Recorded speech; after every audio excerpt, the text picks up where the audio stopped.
صرف کتاب کے جو مندرجات ہیں اس پہ بات کرتا ہوں. ایک بات تو سب سے پہلے کرنی چاہیے اور میرے اس کا اعتراف بھی کرنا چاہیے کہ وقار حیدر صاحب نے اپنے نانا مرحوم کی اس کتاب کو زندہ کیا ایک مرتب کر کے, اور بہت اہم کتاب ہے.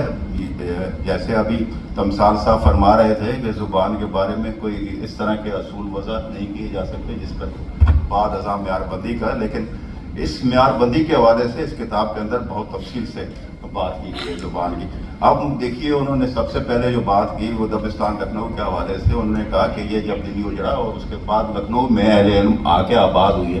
تو وہ جا کے پھر ایک زبان بننی شروع ہوئی, اور دونوں زبانوں میں بلکہ آگے جا کے تو ایک مقام پہ تو یہ بھی کہا گیا ہے کہ وہ جا کے ان زبانوں کا فرق بھی تقریباً ختم ہو گیا, لیکن انہوں نے کہا کہ اصولی طور پہ جس زبان کو اہمیت دی جانی چاہیے وہ لکھنؤ کیا, اور اس کے لیے وہ مختلف دلیلیں لے کے آتے رہے. پہلے انہوں نے پورا احاطہ کیا اس بات کا کہ دیکھیے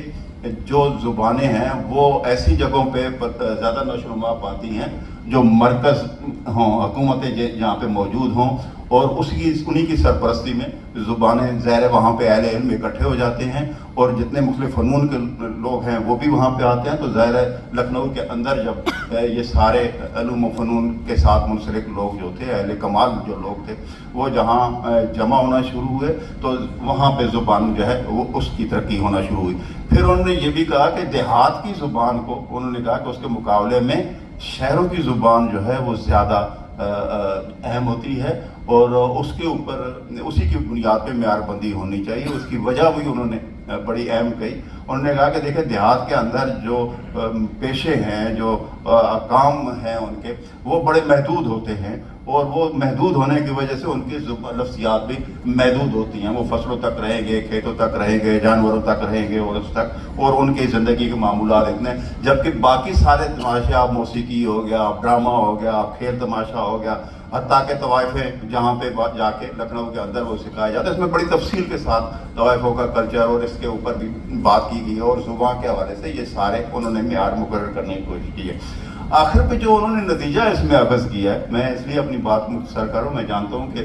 ظاہر ہے ایسی تقاریب میں اتنے تفصیلی مضامین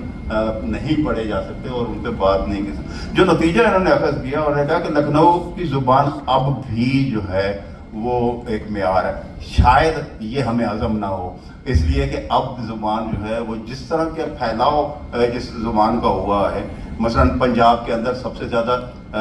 یہاں پہ پاکستان کی اندر آپ دیکھ لیجئے جتنی زبان کو فروغ ہوا اردو زبان کو, اور اس کی خدمت کی گئی ہے, اور اس کے اندر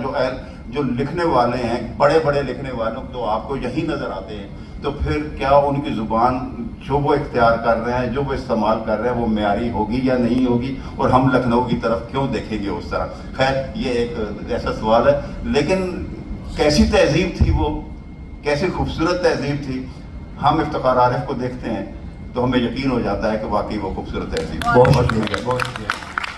اب ہم لکھنؤ کی تاریخ کی طرف بڑھتے ہیں. میں عابد رضی صاحب سے درخواست